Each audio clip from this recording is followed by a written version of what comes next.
A few months ago, I heard a story so crazy that I had to call the source directly to hear it for myself. Yeah, absolutely. I'm happy to tell you, and I'll just sort of talk and make a synopsis of what happened. Her name is Marie-Louise. She's a lawyer.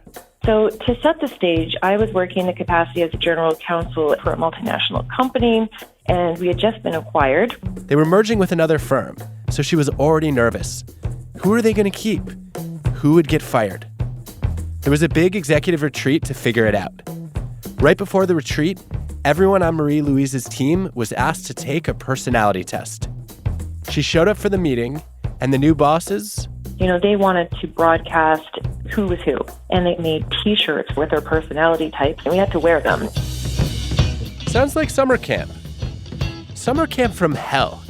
Because one of the senior execs told everyone who didn't match his personality type, "Don't worry, you won't be fired, but you will slowly be weeded out."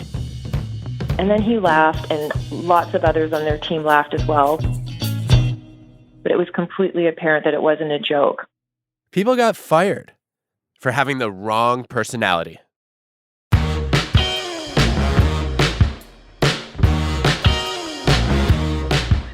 I'm Adam Grant, and this is Work Life, my podcast with Ted. I'm an organizational psychologist. I study how to make work not suck. In this show, I take you to some truly unusual places where they've mastered something I wish everyone knew about work. Today, personality. What you might not know about yours and why it's more flexible than you think. Thanks to Warby Parker for sponsoring this episode.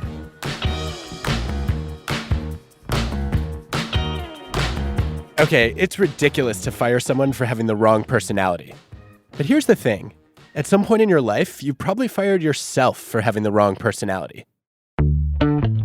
What I mean is, we opt out of entire career paths, saying things like, "I'm not outgoing enough to be in sales," and "I just don't have the patience to study to be a lawyer or a doctor." We decide not to pursue jobs that feel like a stretch for our personalities. We close the door on opportunities and on ourselves. Personality is the set of tendencies you carry with you. How friendly, assertive, hardworking, curious, and anxious you might be from one situation to another. There are way too many traits to cover them all in this episode. So I'm going to zoom in on one key trait as an example throughout. Introversion, extroversion. Of all the major personality traits, it's the most widely studied and the most visible. We can see signs of it at an early age. I can remember thinking about this stuff when I was 4 years old at a day camp. Meet Susan Cain. And I remember us all being gathered around to sing that song, "If You're Happy and You Know It, Clap Your Hands." You know that one? And I remember thinking, I was happy 5 minutes ago when I was hanging out with my friend over there, and I'm not happy now. And I don't know why they're making us sing this song. It feels so ridiculous. Susan didn't know the word at the time, but decades later, she discovered she was an introvert. A light bulb went off. She dove headfirst into the science. Eventually, she started a prototypically introverted project, writing a book about introverts. I felt like I was working on a kind of odd project that was hard to talk about at dinner parties. Well, it also makes it hard to go to dinner parties.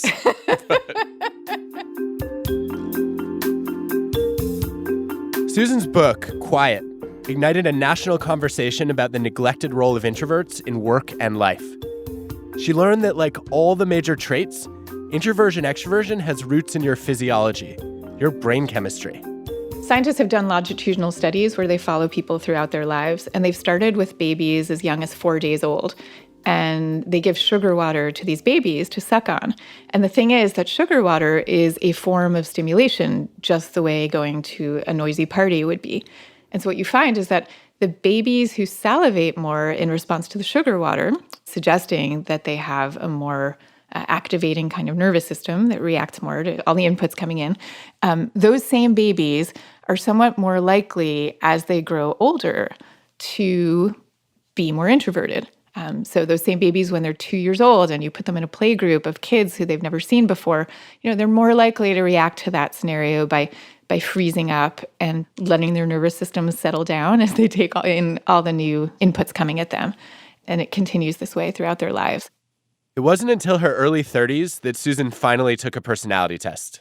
I took the test and I felt like, the scales had fallen from my eyes. Like, it was such a moment of epiphany. But after that, every time a friend would come over to my house, the first thing they had to do was take the test, and then we would sit around and talk about it. And the test was helpful. Back up. You invited friends over to take personality tests? Well, I remember... and then talk about your results? Well, I don't know. I mean, they were good friends, And what was it about the sort of your introversion, extroversion results in particular that resonated with you? It explained so much about why I felt so comfortable and alive and activated in some situations, and why I felt so intensely uncomfortable in others. I was a Wall Street lawyer at the time, and I was spending half of my work life sitting in my office drafting documents, which is actually a pretty intense intellectual exercise, and I really liked doing it. And then I was spending the other half sitting at boardroom tables, often with 10, 15 people assembled around the table, and they were often kind of intimidating types, feeling the sense of having to overcome an innate discomfort. And I hadn't ever been able to put my finger on what explained that until I came across this language. Most people think about introversion, extroversion as where you get your energy. Like, extroverts get it from people, introverts get it from being alone. But when Susan studied the science, she learned that wasn't quite right. Everybody, whether you're an introvert or an extrovert, draws energy from other people.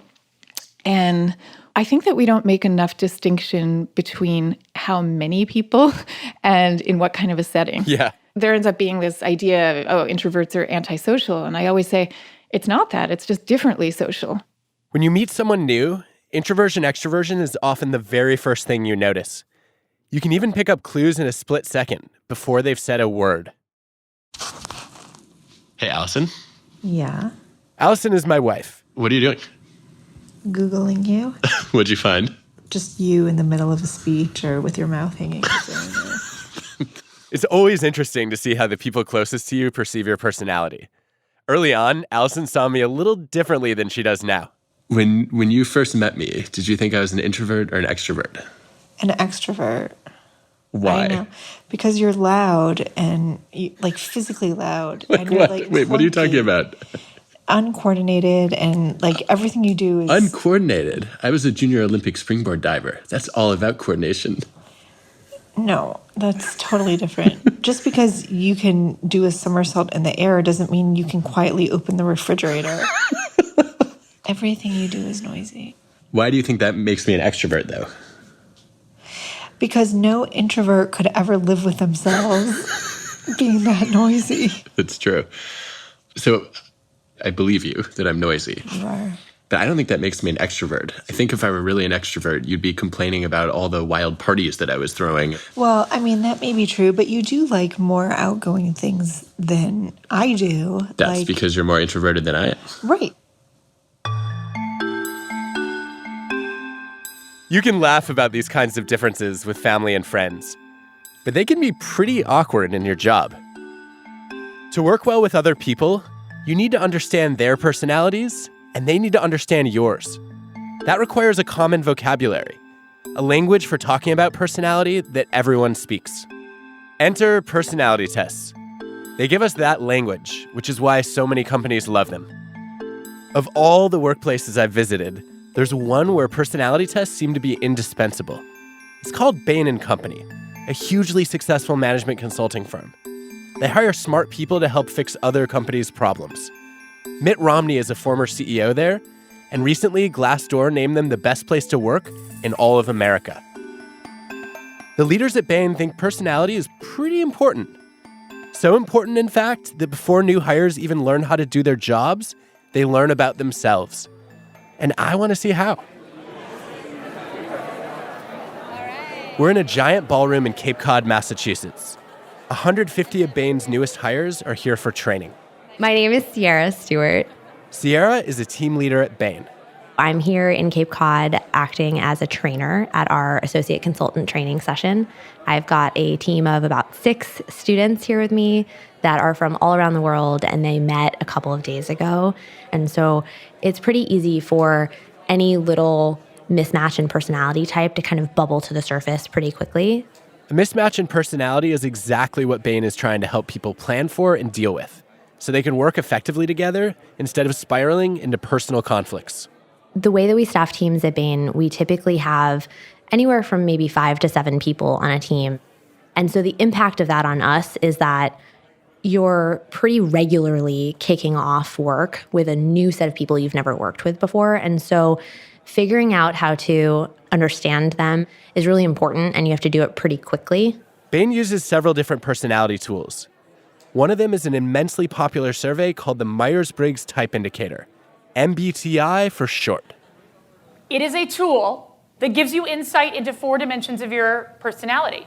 This is Conley Zani. She used to work at Bain. During her time there, she found herself drawing on the MBTI regularly to make sense of colleagues who work differently and to recognize some of her own blind spots. Now, Conley helps new recruits at Bain figure out what their personality scores might reveal about them. How you are energized, how you see the world and process information, how you make decisions, and last but not least, your lifestyle or work style. All right? You can be right down the middle. Some of you might be right in the middle on all of them, and that doesn't mean you don't have a personality. It just literally means you've answered as many things one way as another. All right? It's all a spectrum. And again, it's all good. But we've all been in situations where personalities clash. Conley's goal is to help people become aware of their differences and appreciate them. To do that, all you need is a Coke can. When you get to your seat, get out a piece of paper and tell me about this object. That's what the Bain recruits are looking at right now, a can of Coca-Cola. Conley has asked them to write down what they see. Some of you in the room probably have a list that looks a little like it's a Coke can. So you're like, it's red, it's aluminum, cylindrical, 12 fluid ounces, white script letters. So far, so good. But not everyone stops at red aluminum. But you guys have things like diabetes on your list. And Christmas time and polar bears, and you mix it with rum and it's awesome. Right? Can we hear, is anybody willing to just read their list, shout it out real fast?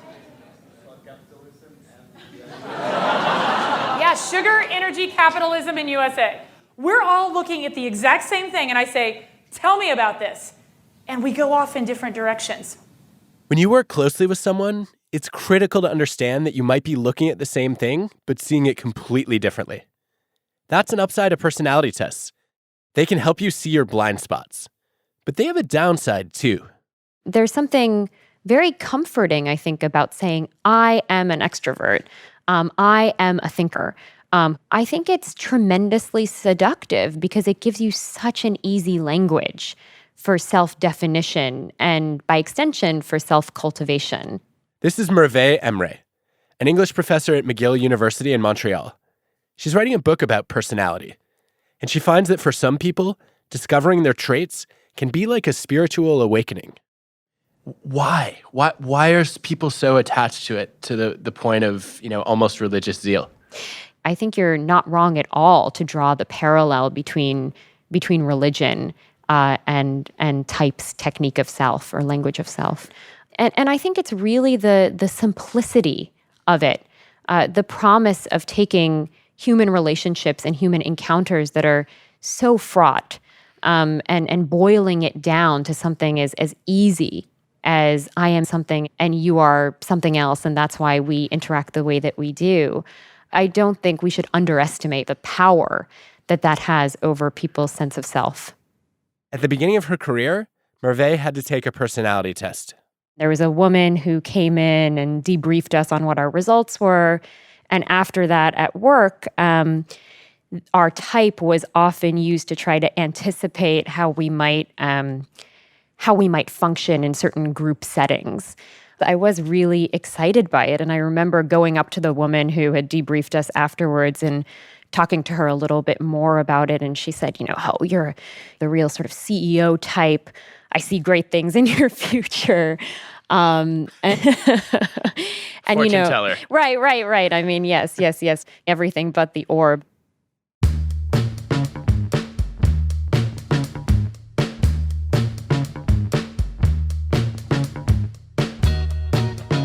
Personality test doesn't explain why you are the way you are. It just describes what your traits are. You want to know your traits so you can work better with others. But there are times when your success and your happiness depends on stretching beyond your traits. More on that after the break. This is going to be a different kind of ad. I've played a personal role in selecting the sponsors for this podcast, because they all have interesting cultures of their own. Today, we're going inside the workplace at Warby Parker.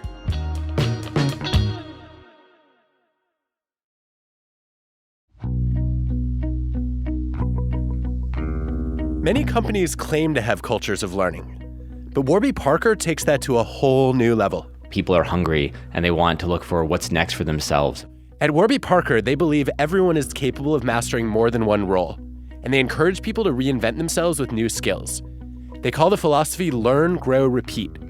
You can see it all over the company, but my favorite example is the story of Lon and Mary. I'm Lon Binder. I'm the Chief Technology Officer at Warby Parker, and I've been here just about 6 years. My name's Mary Nagel, and I started initially as the Executive Associate for Technology and Finance. She joined actually as my assistant. It was mainly administrative duties, not much in the weeds with technology. And she was great at her job.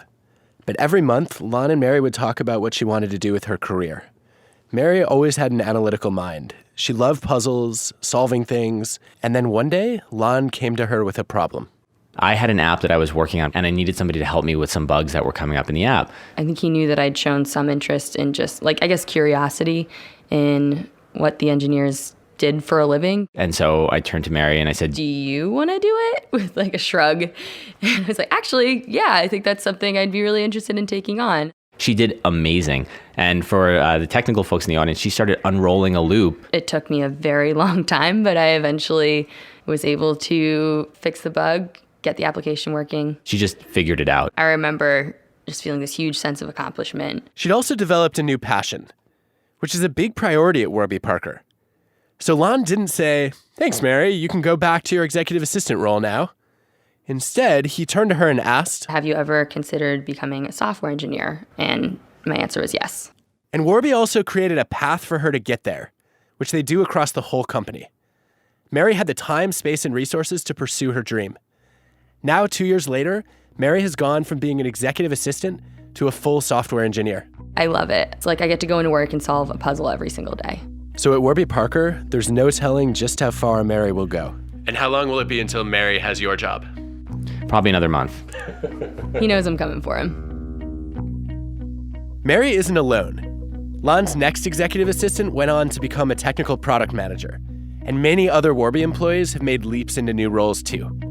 I'd love to see that happen in every company. Instead of being kept in a box, tethered to a job title, people are encouraged to explore and empowered to advance. Curiosity is a core value at Warby Parker. And their frames are so fashionable that I actually know people who wear them even though they don't need glasses.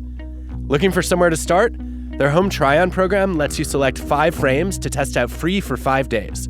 If you don't like them, you can send them back. Try it today at warbyparker.com/TED.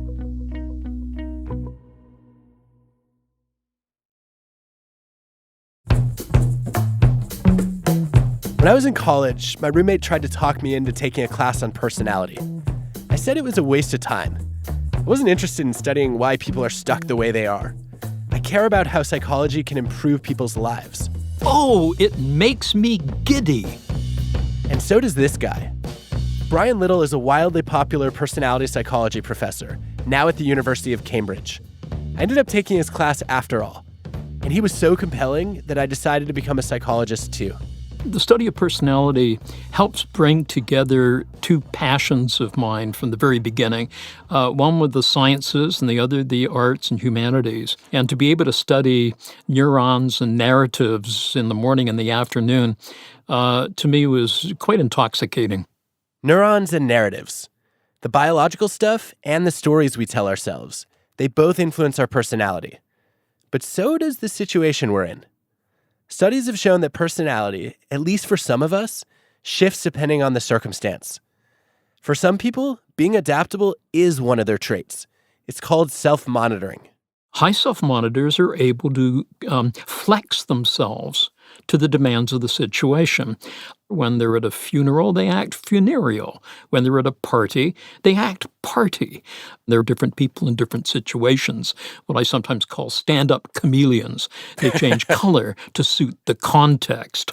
A low self-monitor is the opposite. He knows what he wants, he knows what he feels, and he isn't going to bend himself to the situation if it calls for different behavior. Why should he? It's not just at parties. Self-monitoring can affect every part of our lives. High self-monitors, when they eat steak, will taste it first to see what it's like before putting salt on. Whereas low self-monitors, they know they like salt, they don't like salt, and they go ahead and they do whatever they feel without testing it out first.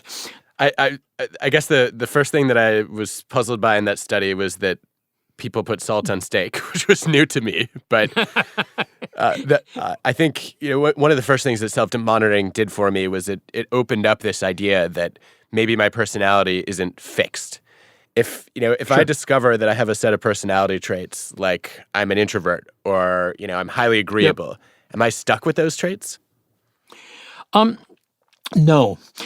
To simply say I'm an introvert or I'm agreeable misses the fact that in many situations you may not be. I think that people have to be careful that once they've diagnosed themselves with something like that they don't see it as something from which they can't escape. We have far more degrees of freedom to shape our lives than those strong trait is your destiny positions would encourage us to believe. I think there are fates beyond traits. In the workplace, the evidence shows that high self-monitors are more effective on average. They get higher performance reviews and get promoted more often. They're better at getting ahead and getting along. The time they spend adapting allows them to overcome obstacles and obstinate people.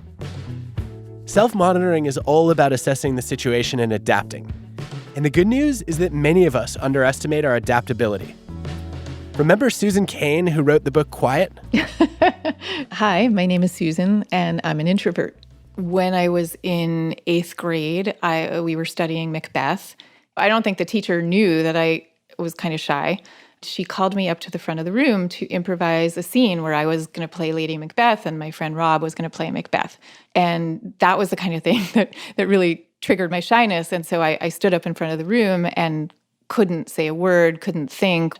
And so I just stood there gaping and then a minute later just sat back down and that was that. And, I just felt incredibly ashamed and humiliated by this. And after that, my fear of public speaking was intensified really for the next few decades.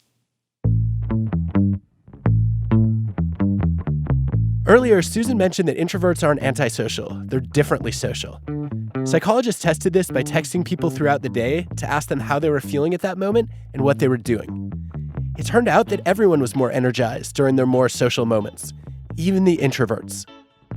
Introverts just get overloaded more easily. Bright lights are brighter, loud sounds are louder, and loud people are a lot more annoying. Overload was a big concern for Susan, because when she finished writing her book, she knew she would have to overcome her middle school fear of talking in front of big groups.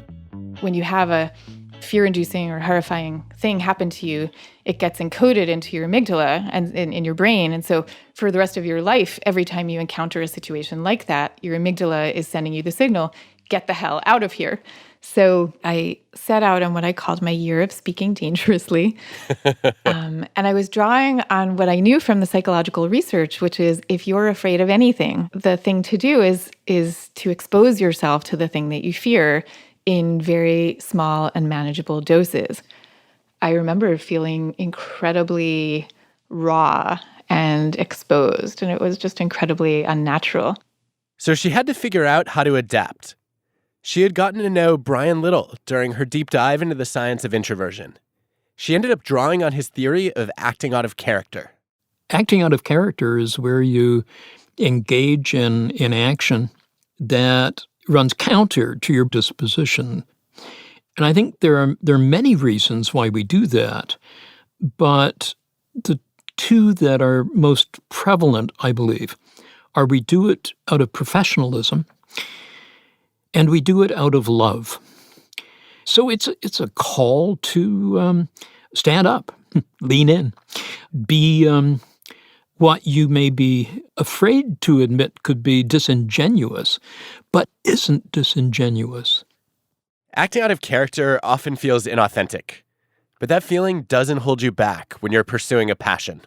If I do get butterflies, let's say, before I speak, what I will always tell myself is, okay, there's at least one person in this audience who has a child who's suffering because their introversion is misunderstood, or who has a marriage that's not doing as well as it could because they don't understand the differences between their temperaments.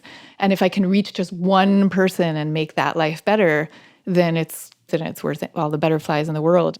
Like, we'll all do almost anything for our passions, right? Whether they're other people or ideas or whatever. It's almost the definition of a passion, that you're so consumed by it and you love it so much, you'll do almost anything in its service, including taking the stage, which now, by the way, I do all the time and I don't even think twice about it. Are you just a raging extrovert now? Oh, God, no, not at all. And still on any given day, I would so much rather be, in my office or in a cafe with my laptop, sitting around thinking about ideas or listening to great music or like that.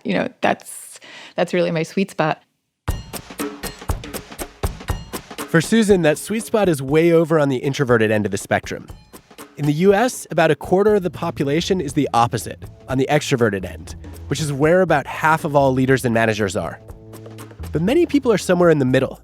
They're ambiverts, equally comfortable being the center of attention and being in the background. I found that ambiverts actually make more effective leaders and more productive salespeople. They strike a balance of talking and listening. Adapting is easy when you're in the middle on a trait. It takes more work if you're on the extreme, like Susan.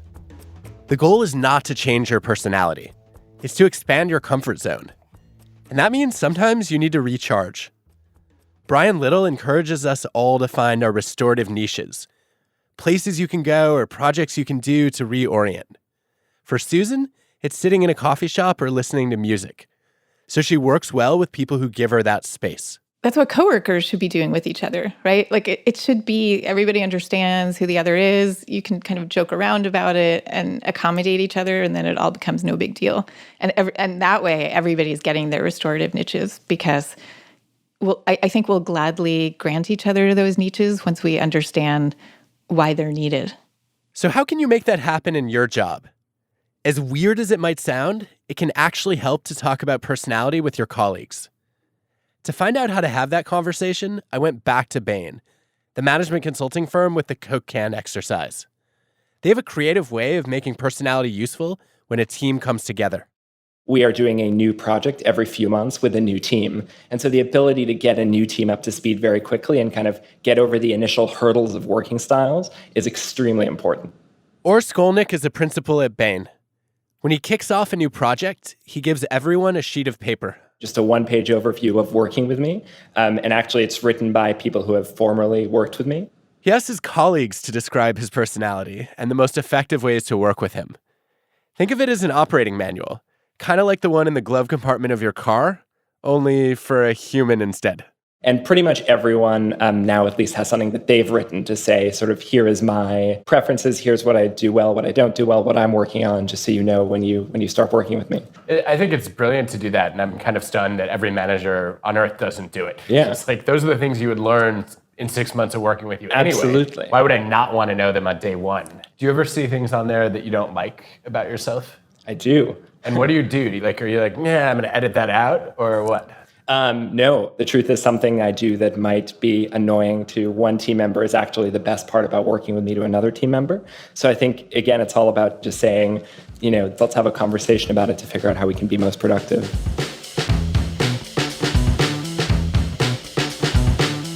We can all have that discussion. Not just to accelerate collaboration in new teams, but to understand our current teams better. But if you're not aware that your traits are flexible, they can become shackles.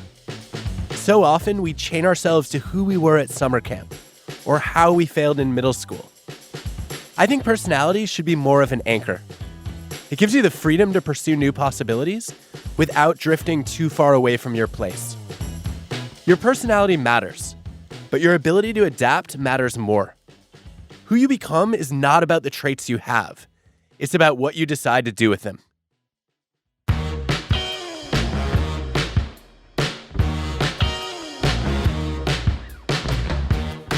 Work Life is hosted by me, Adam Grant. The show is produced by Ted with Transmitter Media and Pineapple Street Media. Our team includes Colin Helms, Greta Cohn, Gabrielle Lewis, Angela Chang, and Janet Lee. This episode was produced by Dan O'Donnell with help from Julia Alsop. Our show is mixed by David Herman with help from Dan Dzula. Original music by Hansdale Sue. Special thanks to our sponsors, Warby Parker, Accenture, Bonobos, and JP Morgan Chase. On April 24th, we're taping an episode of Work Life in New York at the 92nd Street Y. I'll be on stage with Malcolm Gladwell for a fireside chat about all things work. And we're going to answer questions from you. If there's something you're curious about, you can submit a question by email or voicemail. Check out the show description for details. Next time on Work Life, astronauts on the International Space Station. If they want to survive, they have to build trust. They are asking me all these things, how do you work in stressful environment? How do you behave? Risk management and all these things. And I'm like, what the hell do I know? I'm just an engineer. That's next time on Work Life. Thanks for listening. If you liked what you heard, rate and review the show. It helps people find us. See you next week. You've known me for almost half my life now. What do you know about my personality that I am totally oblivious to? Nothing, Adam. You're perfect, and you know it.